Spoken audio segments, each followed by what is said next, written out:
de Cro-Magnon. Je suis un singe ou un poisson sur la terre. Parce que c'est le musée de l'évolution de l'homme et de la diversité de l'homme.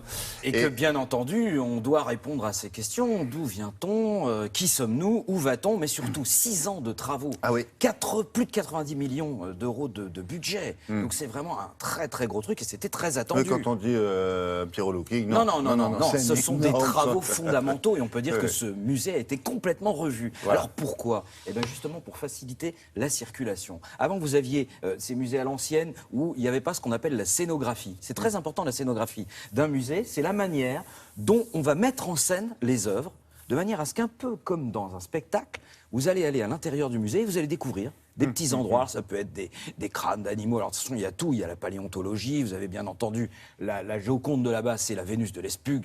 Vénus de Lespugue, on dit, vous allez pouvoir revoir la Vénus de Lespugue. Ah bon, on va pouvoir revoir la Vénus de Lespugue? Oui, ça date de 23 000 ans. Pas la Vénus de Lespugue. Vous Elle connaissait allez Lucie. voir. Elle connaissait Lucie. Oui. Il y a Lucie. Il y a Lucie, bien oui. sûr. Il y a le crâne de René Descartes. Il y a, on peut même, et attention, vous allez voir, c'est un sport, on peut même tirer la langue au musée de l'homme.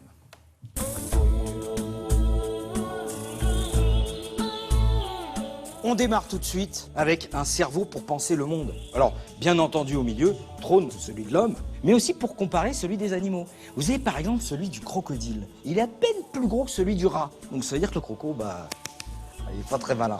Donc là, vous dites, oui, évidemment, c'est l'homme qui a le plus gros cerveau, donc c'est lui le plus intelligent. Pas du tout. Le cerveau le plus important qui est présenté ici, c'est le cerveau du dauphin. Alors peut-être que finalement, le plus malin dans tout ça,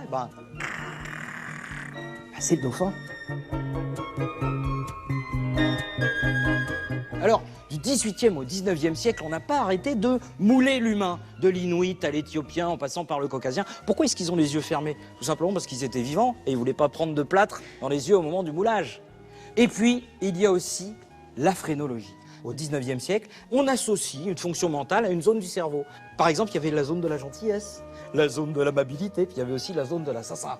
Bon, ça... Scientifiquement, ça voulait rien dire du tout. Mais il en est resté quelque chose, c'est la bosse des maths. Vous savez, on dit j'ai la bosse des maths, voilà. Enfin, ça aussi, c'est n'importe quoi. La seule bosse que vous pouvez avoir, aïe, c'est si vous vous cognez contre les vitrines du musée.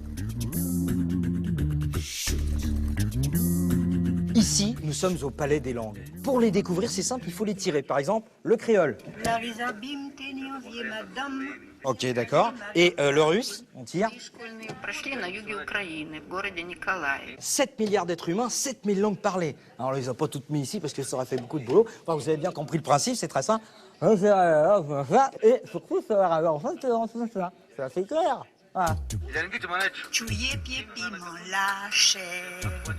Impossible de ne pas parler de la star du musée, Lucie, pour la première fois présentée en station debout. 3,2 millions d'années. Alors pourquoi elle s'appelle Lucie? Parce que Yves Coppens et ses copains, quand ils l'ont découvert, ils écoutaient Lucy in the Sky. S'ils avaient écouté Roxane, ils se seraient appelés Roxane. Hein.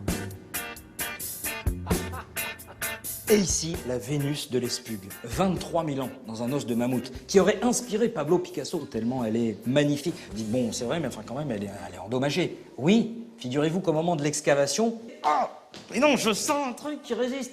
Bah vas-y, mets-y un coup de pelle. Clac! Et crac. Et pour terminer, l'homme amélioré, l'homme soigné, l'homme augmenté, avec des lunettes, des appareils acoustiques, des mains artificielles, des exosquelettes, et même, peut-être qu'un jour, on deviendra Inspecteur Gadget, Z10PO, Iron Man, c'est à vous de choisir. Bon, j'ai choisi, hein. Je sais tout de suite. Ah oui. Go, go, Gadget au fin.